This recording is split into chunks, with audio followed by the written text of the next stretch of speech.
This is Zhang Qinwen, who won gold at the Paris Olympics, who is now playing in the US Open. Now, she allegedly faced discrimination from an audience member who yelled "yellow banana" and also tried to distract her serving. And that, of course, has been used by Chinese media apparatus to basically wage a war against the rest of the world, saying, look, our athletes are being discriminated against again. This audience member is the culprit, the one who did all the things, discrimination, etc. Meanwhile, a defeat so bad, it's probably the most embarrassing thing to happen to sports in China. The Japanese team beat the Chinese men's soccer team 7-0 in the World Cup qualifier game. And this is really funny. 摘除标志。哎呦，盘点国足失误，搞笑名场面。原地踩单车。你看岳欣啥？啊，我们的导播也给个慢镜。什么毛病这是？哪儿不舒服？吃错药了。This is also really funny too. 你欺负人家，你可以踢人呀，对吧？就是他们这么多欧洲球员，他们其实也怕受伤。球员少一玩啊。But first, the victim playing tennis. As we did the research, we concluded that basically what happened is somebody in the audience said, Adimo Dana, which means Croatian means let's go Dana, meaning her opponent, who is Dana Vekic. But I guess Adima Dana and yellow banana sounds the same, and that's how the CCP state media created, all of these made up racism to try to build this idea that there's some level of discrimination in the US Open. They used edited clips and it spread like wildfire on Chinese social media. Yep, typical the Chinese Communist Party in sports, just like they did portray this idea that the Team China is the victim during the Paris Olympics, even though they were caught, doing all sorts of things, performance enhancing, but they were still playing victims. Even as their athletes won, they were still saying, we were looked down upon and it was so unfair, but in the end we prevailed, etc., etc. So they're always trying to create this image here that they're the ones facing the discrimination. Of course, that's far from the truth. Now, even though Zhang ultimately bested her opponent, Dana Vekic, it didn't really stop the idea that Zhang won through, having to overcome all these hurdles, right? These are the spam bots on X as well as the state media headlines. The idea here is to portray her as somebody that, was an underdog and basically had all of these things against her. It's not true, as we just discussed, but like everything, the Chinese Communist Party have to politicize it because of course they have to. So leave it to the CCP to manufacture racism when there wasn't any to begin with. Adima Dana sounds like yellow banana. Okay, by the way, I really don't get where this whole thing about the yellow banana being a racist term comes from. I did this poll earlier this morning, and more than 80% of you didn't even know something or have never heard of it. 6% of you said yes, it is, and then, others said no. Most of you just thought that, okay, today I just learned a new term to be racist towards someone. By the way, please don't use this to other people. It's not supposed to be racist. It's also really just not a good term to begin with. But where this came from, it's a literal translation from 香蕉人, which is Chinese, literally meaning banana man or banana woman. It's someone that was born in the West, looks Asian on the outside, but is white on the inside. Okay, so it's a derogatory term, but it's not a racist term because most of the people that use it are from China or, Southeast Asia or some other countries. So it's not really a racist term. So see, this is why it's so important to have multiple sources that you can quickly kind of sift through to understand what exactly is the state media in China talking about and what's actually happening in the outside world, which is why I want to introduce to you our sponsor for today's video, Ground News. Our sponsor, Ground News, is an app and website that gathers related articles from thousands of sources around the world in one place so you can see how different media outlets frame and write their version of that same story. Every story comes with a clear breakdown of the political bias, credibility, and headlines of the reported sources. And the ratings are backed up by 3 independent news monitoring organizations. Yet, in this case, Chinese state media have also been rated as well. So let's take a look at this article, for example. China's own anti-doping agency is probing into the US as a way to get back at them for accusing their swimmers of testing positive for these banned substances, as we've covered. Now, Ground News found nearly 50 sources reporting on this, with coverage coming across the political spectrum. For example, here you have 41% coming from the left, 8% coming from the right. So let's take a look at this article from South China Morning Post. And they're, of course, based in Hong Kong. I often cite them in terms of reporting the actual story. I can see here on why they're accusing the US of an international sports scandal. I can either click and read more on why they're accusing the US of an international sports scandal, or I can keep scrolling to read on other news outlets and how they're framing this particular story. On the other hand, you can take a look at the Oregonian, which is based in the US, highly credible source, says an American Olympic sprinter in this latest doping controversy is surrounding is simply collateral damage as the US continue to feud with China. I really believe Ground News is the place you go to if you want to be more informed than the average news reader and to get multiple perspectives from different outlets all at the same time.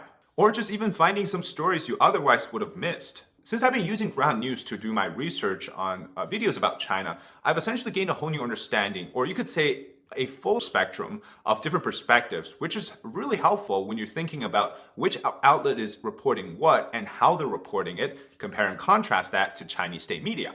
It's really allowed me to counter the disinformation coming out from the Chinese government. So go to groundnews.com/David Zhang or scan my QR code to subscribe today. If you sign up through my link, you'll get 40% off of the same Vantage plan that I use for unlimited access to all of their features. So show your support to an independent company that's trying to bring transparency back to media one article at a time. Also, the thing is here, right? You can immediately tell because any English speaker, native probably, wouldn't use banana in that sort of way. I'd say, that's bananas, this guy's bananas, or banana republic, right? It has to mean something crazy. But for you to say that, I'll just call you a banana because that's what you are, it doesn't hurt the same way. Let's be honest. And also, bananas are delicious. My favorite way to eat bananas is when they're slightly still on the green side, but has a hint of yellow. That's when they're tart, a little bit sweet, not too sweet. It's perfect. Anyways, why are we going off topic? Okay, so about bananas, all right? When you think about it, Zhang Qinwen was born in China, raised in China. She is not an ABC, an American-born Chinese in this case. So it doesn't even fit that racial sort of category of a banana. So there's really no reason, or rational reasons at least, to think that this was somehow supposed to be racist. Now, I've had a fair share of being called a banana man in my comments, so I want to read you some of them. Now, most of these usernames immediately tell me that they're Chinese or they're some sort of a spam bot from China, okay? So we have at user CS8RT8DW3W, David, the way you criticize China qualifies you as a banana. At 6, Euphoria 6, wrong, you're an ABC banana, yellow on the outside, white on the inside. At Bad Impulse 17, this guy is a banana. At Ivan Ho Yi, 5410, 5 Christy Lee, down with David Zhang, a yellow banana. At Xuan Ce Ming Chen, finally there's a banana. Sold his soul to XXX, ha ha ha. Well done, David. At Lu Ming D, -D9RF, racist banana. At X7J4, blah, blah, blah, blah, blah, and get rid of your American banana culture. It just doesn't make sense to me. Now, of course, this isn't the first time they've done something like this, as my research have shown. In 2021, they did the same thing in table tennis. So during a match, Liam Pitchford is a British table tennis player, and he took a pause and he ate a banana. And during this time, an audience member said this. Yellow banana, yellow. Yellow banana, yellow. Yellow banana, yellow. Of course, in the edited clip or the frame after, you see that they pin the camera to the Chinese players as if now, it's showing that the audience member is clearly racist towards the Chinese player because they're saying yellow banana, yellow. Is that true? Well, no, because if you watch the entire match, in the beginning, this same guy, he was heard yelling, go Liam, go, or something like that in the same rhythm. So he's basically trying to cheer for Liam. Nobody was caring about the Chinese player, okay? But that's not how headlines are written in China, and that's not what the CCP did, because afterwards they protested and the organizers came out to apologize, saying that, okay, there's not supposed to be racism, blah, blah, blah, blah.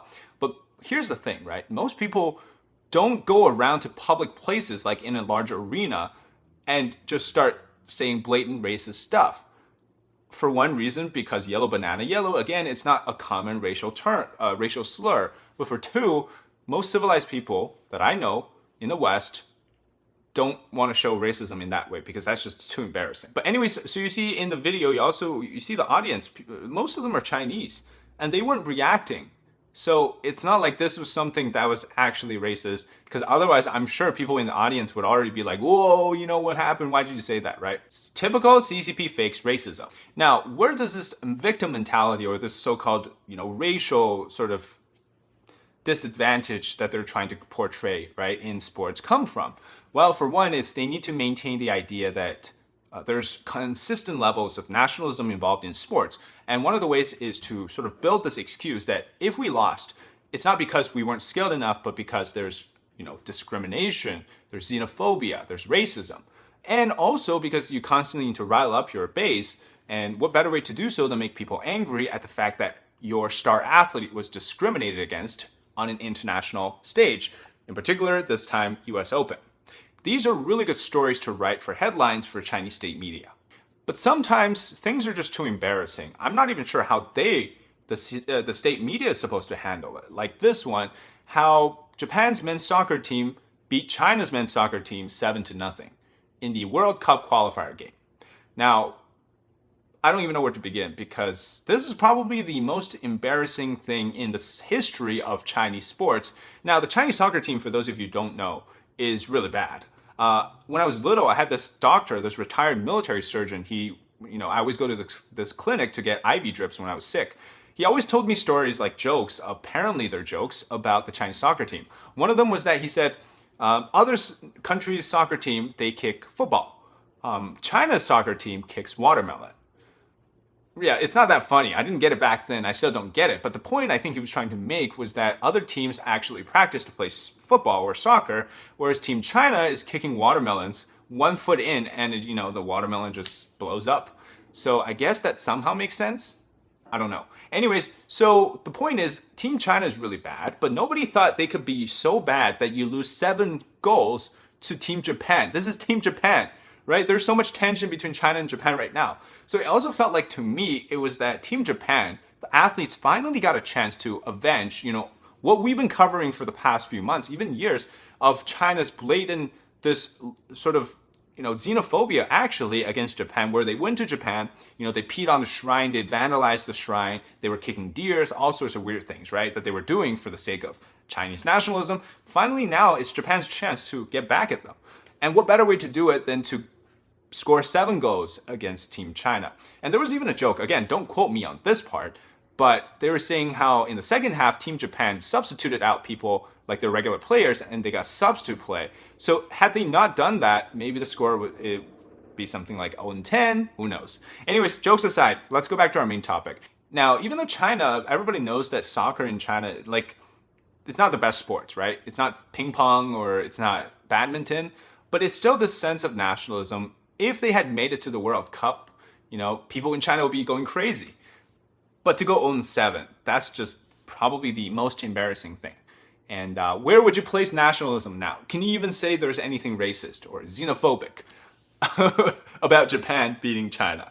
I don't know. I can't think of any. So we'll have to see. Maybe the state media comes up with some level of excuse that we've never seen, unimaginable. Who knows? But anyways, thanks so much for watching today's video. Check out our sponsor, Ground News. Like and subscribe to our channel. Comment below your thoughts on this topic as well. All right, until next time. Bye-bye.